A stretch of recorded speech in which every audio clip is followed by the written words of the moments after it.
बिस्मिल्लाहिर्रहमानिर्रहीम। आज हम थोड़े से कुछ और सवाल करेंगे पास्ट पेपर एनईडी के। तो पिछली वीडियो में हमने कुछ सवाल किए थे, 6 सवाल किए थे। तो आप पिछली वीडियो में जाके देख लें। इस वीडियो में हम यहाँ से करेंगे 7वें सवाल से। पहला सवाल है the minimum amount of energy required to break nucleus into its components is called. अब ये कौन सी एनर्जी है? तो ये आपने पढ़ा होगा second year physics chapter number 19 में, एटॉमिक स्ट्रक्चर में। ये कहलाती है बाइंडिंग एनर्जी, जो कि न्यूक्लियस को बांध के रखती है। इसके मतलब न्यूक्लियस में प्रोटॉन और न्यूट्रॉन होते हैं ना, तो ये उसको आपस में कंबाइन रखती है। ये वो एनर्जी होती है जो इसको टूटने नहीं देती। तो बाइंडिंग एनर्जी वो एनर्जी होती है जो अगर हम इसको कंबाइन करना है तो वो एनर्जी बाइंडिंग एनर्जी कहलाती है।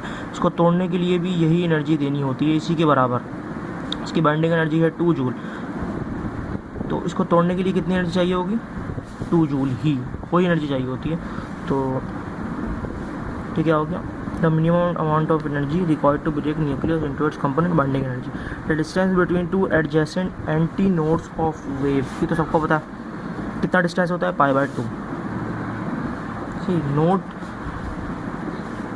2 नोड्स के दरमियान कंसेक्यूटिव या 2 एंटी नोड्स के दरमियान ये डिस्टेंस कितना होता है?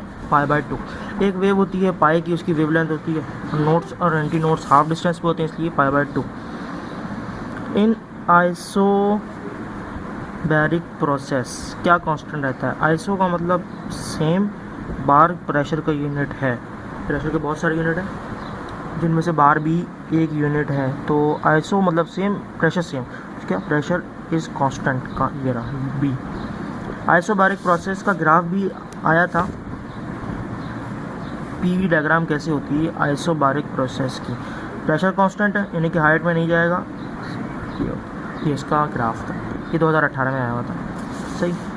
इन which process does the internal energy of the system remains constant. Internal energy कब सेम रहती है? वो कौन सा प्रोसेस है जिसमें, ये क्वेश्चन थी ना, ये फर्स्ट लॉ ऑफ थर्मोडायनामिक्स का न्यूमेरिकल है, delta W plus delta E. कौन सा प्रोसेस है जिसमें ये सेम रहती है? तो इंटरनल एनर्जी किसकी वजह से बढ़ती है? इंटरनल एनर्जी आपको पता है, जो मॉलिक्यूल्स की एनर्जी होती है तो वो बढ़ती है टेम्परेचर की वजह से। बाद में आप ये पढ़ेंगे कि टेम्परेचर का फंक्शन भी होती है। तो टेम्परेचर बढ़ाते हैं मॉलिक्यूल की इंटरनल एनर्जी बढ़ जाती है, जो कि केएमटी में भी पढ़ चुके हैं हम, काइनेटिक मॉलिक्यूलर थ्योरी में। टेम्परेचर के डायरेक्ट, एब्सोल्यूट टेम्परेचर के डायरेक्ट प्रोपोर्शनल। खैर, तो वो कौन सा प्रोसेस है जिसमें टेम्परेचर कांस्टेंट रह रहा है? टेम्परेचर कांस्टेंट रहेगा तो इंटरनल एनर्जी भी कांस्टेंट रहेगी। टेम्परेचर किस में कांस्टेंट रहता है? आइसोथर्मल। आइसो मतलब सेम, थर्मल मतलब टेम्परेचर, आइसोथर्मल मतलब सेम टेम्परेचर। तो इसका आंसर बी, आइसोथर्मल में सेम रहती है।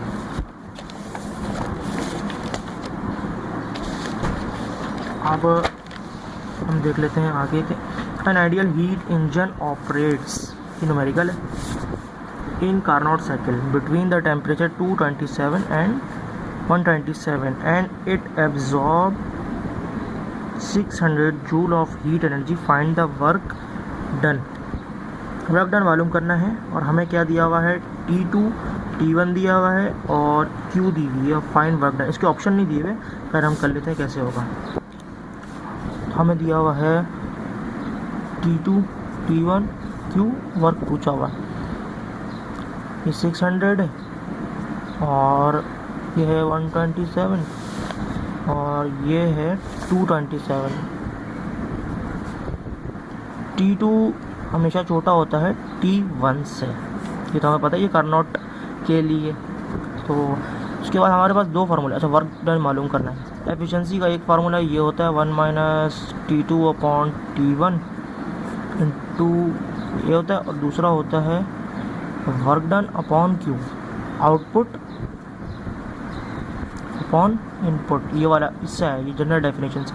हमें आउटपुट मिला, हमें कितना दिया? ये यहाँ से अगर एफिशिएंसी निकाल लें, यहाँ पुट कर दें Q है, हम इसको मल्टीप्लाई करेंगे, वर्क आ जाएगा। इसको करके देख लेते हैं। वो 1 का नाम दे दिया और 1 में अगर वैल्यू पुट करें, अच्छा टेम्परेचर जो है ना हमेशा उसमें रखेंगे केल्विन में, तो उसको केल्विन में कन्वर्ट कर दिया, सही है, क्या आ जाएगा यहाँ से एफिशिएंसी आ जाएगी।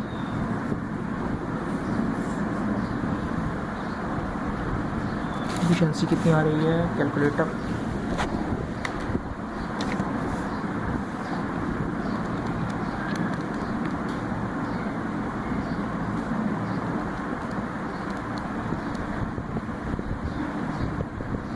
क्या हो गया,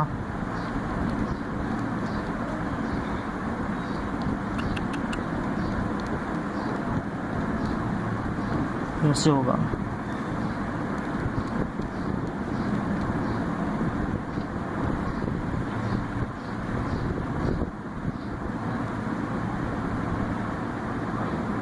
इसको 1 से माइनस करा दिया, सही आ गई एफिशिएंसी।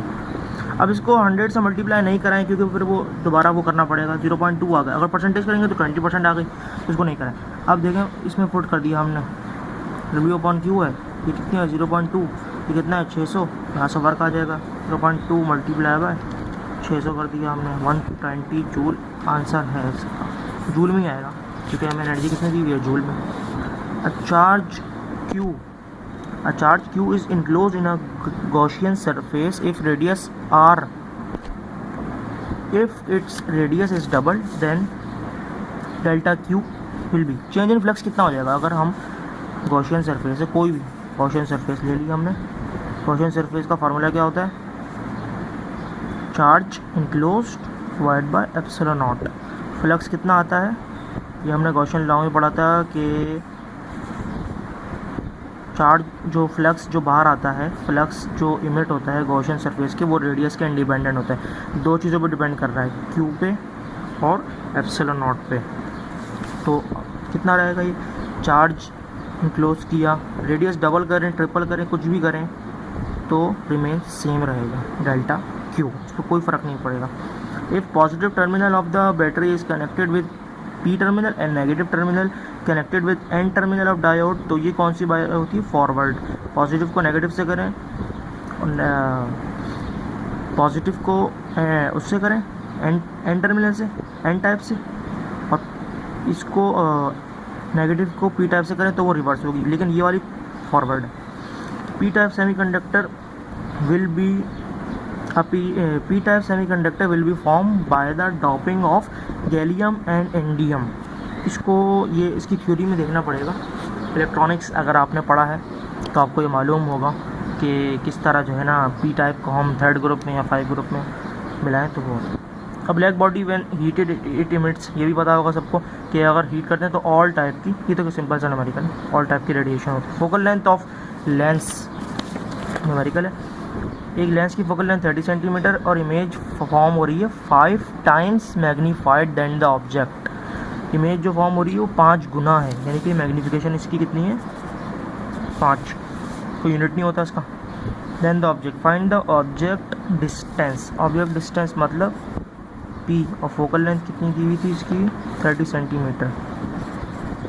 तो अगर हम मैग्नीफिकेशन का फार्मूला लगाएं Q/P, मैग्नीफिकेशन 5 है, Q भी नहीं पता P भी नहीं था, Q is equal to 5P, यहाँ से आ गया, हमने लेंस फार्मूला लगा दिया 1/f is equal to 1/P plus 1/Q लगा दिया, Q की जगह हमने क्या पुट करना है 5P,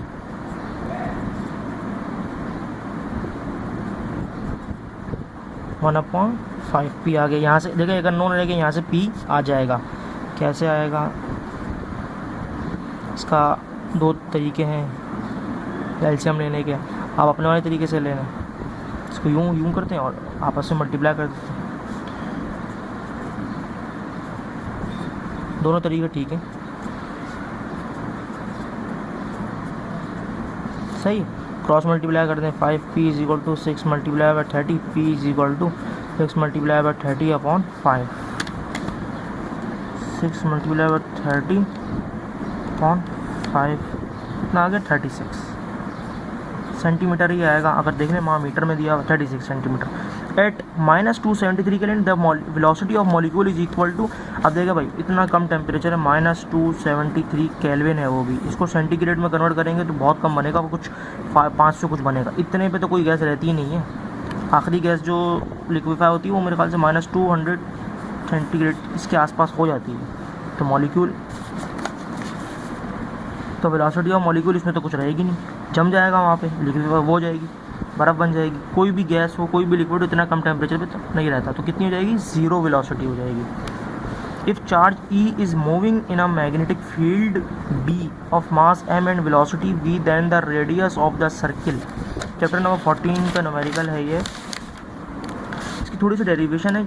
तो रेडियस क्या होता है, रेडियस का आपको मैं डेरिवेशन बता देता हूँ। जब चार्ज मूव होता है तो ये उसकी QVB साइन थीटा, ये इसका फार्मूला होता है। फोर्स लगती है जो मैग्नेटिक, और जो अब जो अगर यू मूव करता है तो उसको हम FC से भी कंपेयर कर सकते हैं, सही है। तो ये दोनों फोर्स एक ही हैं, तो दोनों को कंपेयर करा दिया।